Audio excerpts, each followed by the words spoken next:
Alors Jean-François, une nouvelle destination, on change de pays, est-ce que tu peux nous donner un peu des détails? Oui, donc ça va être la 6e édition des courses que j'organise.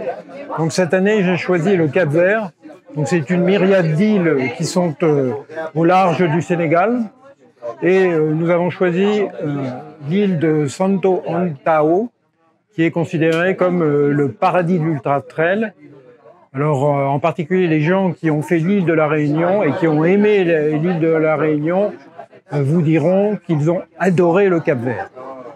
Alors, le Cap-Vert, surtout l'île de Santo Antao, c'est une toute petite île, donc dans cet archipel, qui fait 42 km de long sur 22 km de large. C'est une île extrêmement escarpée, volcanique, avec plusieurs volcans qui dominent la mer. Et j'ai connu cette île par l'intermédiaire d'une Française qui est tombée amoureuse de cette île au point de s'y installer en 2014.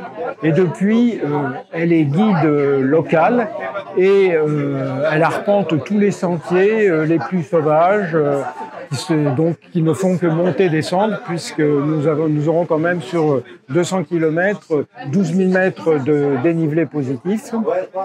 Et sur cette petite île, ma référente française, qui s'appelle Evelyne Picard, donc, a réussi à me faire un parcours extraordinaire de 200 km. Donc c'est un tour que nous allons faire, comme d'habitude sur mes courses, autour d'un camp de base. Et cette fois-ci, j'ai privatisé une partie d'un hôtel en bord de mer. Donc ça va être une course rude, puisque le paysage est très escarpé, mais je pense que les coureurs vont en avoir plein les yeux. Alors tu parles de l'île de la Réunion, donc on va faire la comparaison. Est-ce que c'est montagneux et est-ce qu'il va y avoir du dénivelé?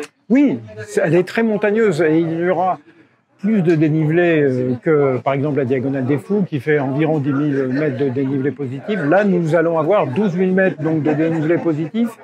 Et la différence, disons, le point de similitude avec l'île de la Réunion, ce sont les paysages. Donc, des paysages de montagne extraordinaires.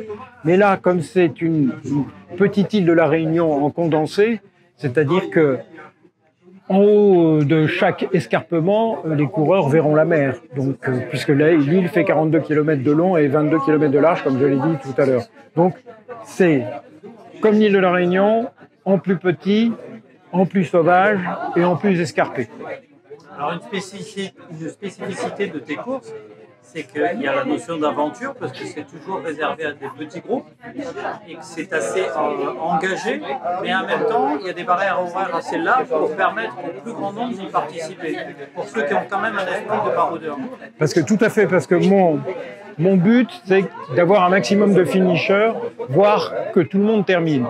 Donc je mets une barrière horaire qui est extrêmement large, c'est-à-dire 96 heures, c'est-à-dire 4 jours et 4 nuits pour faire les 200 km, ce qui veut dire que c'est même accessible en marchant tout du long et en prenant même le temps de dormir sur certains checkpoints, parce qu'il va y avoir 7 checkpoints tous les 25 km. Et par référence, un peu pour rassurer les gens, par rapport aux courses que j'ai fait au Mexique, qui avaient une distance et un dénivelé assez similaires, sur mes 4 courses au Mexique, les derniers qui n'avaient fait donc la course qu'en marchant avaient quand même 10 heures d'avance sur la barrière horaire. Donc c'est accessible à toute personne. Par contre, il faut que toutes ces personnes aient un excellent moral, parce que bon, on passe par des hauts et par des bas, puisque c'est une course non-stop. Parce que mon principe, c'est ma marque de fabrique, c'est de faire des courses non-stop, parce que je considère que les gens sont dans leur bulle, et je ne veux pas briser la bulle par des étapes le soir. Tu peux rappeler les dates? Alors la date, c'est du 9 au 18 juin, donc c'est 10 jours.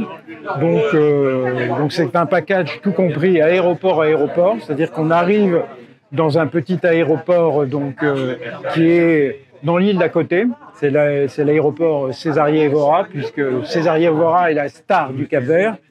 Donc là, c'est là où je prends en charge les coureurs. Ensuite, on part le lendemain matin sur l'île de Santo Antao en bateau, puisqu'elle n'est accessible qu'en bateau. Donc de là, quelques jours, 1 ou 2 journées d'acclimatation. On fait le tour. Et puis ensuite, cérémonie de clôture et retour sur l'île où on prend donc effectivement le bac. On prend l'aéroport. Donc voilà, donc c'est comme ça. Alors aussi, toujours pour rassurer certains coureurs, j'ai ce que j'appelle une formule Lucky Loser. C'est-à-dire que, arrivé au CP4, c'est-à-dire au 100e kilomètre, si quelqu'un sent qu'il n'est pas en état de continuer, il peut s'arrêter. Il sera tout de même considéré comme finisher avec la distance de 100 km.